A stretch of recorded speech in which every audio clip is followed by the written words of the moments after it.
మనకు కనిపిస్తున్న ఈ భవనం సమీకృత జిల్లా కార్యాలయ సముదాయం, యాదాద్రి భువనగిరి జిల్లా.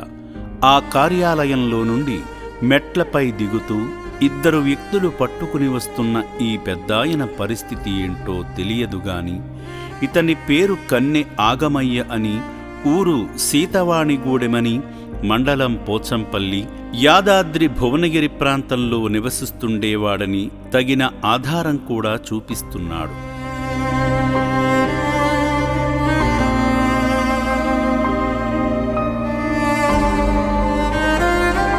కళ్ల ముందే కనులు చెదిరే దృశ్యాలు కళ్ళారా చూస్తున్నాము. తన భార్యాబిడ్డలు తనను వదిలేశారని, ఈ చేతకాని పరిస్థితిలో చేయూతనందించవలసిన కుటుంబమే బయటకు గెంటివేస్తే 80 సంవత్సరాల వయస్సులో ఉన్న ఈ పెద్దాయన ఎక్కడికని వెళ్ళి జీవనాన్ని కొనసాగించుకుంటాడు? ఎవరిని దేహీ అని ముద్ద అడుక్కోగలుగుతాడు?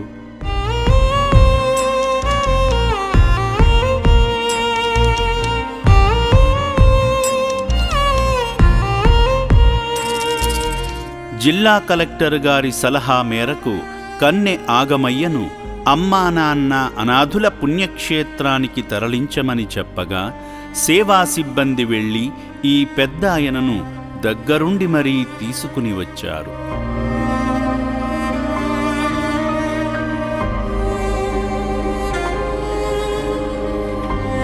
ఈ పుణ్యక్షేత్రంలో అడుగిడిన కన్నె ఆగమయ్య జీవితాన్ని శ్రీ పుణ్యలింగేశ్వర స్వామియే నడిపించాలి. ఆశ్రమ సిబ్బంది ఈ వ్యక్తిని లోపలకు తీసుకువెళుతుండగా సర్వాన్నీ కోల్పోయిన పెద్ద మనిషి నడవలేక నడుస్తూనే ఆశ్రమంలోకి అడుగుపెట్టాడు.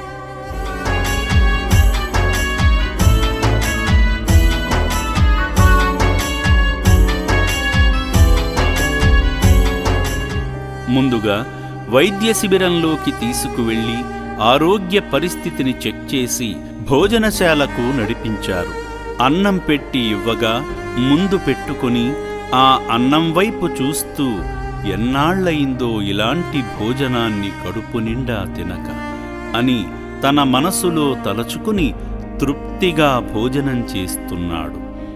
దిక్కులేని దీనులకు దేవుడే దిక్కంటే ఇదేనేమో. ఈ పెద్ద ఆయనకు సంతృప్తికరమైన భోజనాన్ని అందించిన అన్నదాతకు సుఖీభవ. ఓం శ్రీ పుణ్యలింగేశ్వర స్వామియే నమః. శ్రీ పుణ్యలింగేశ్వర స్వామియే నమః.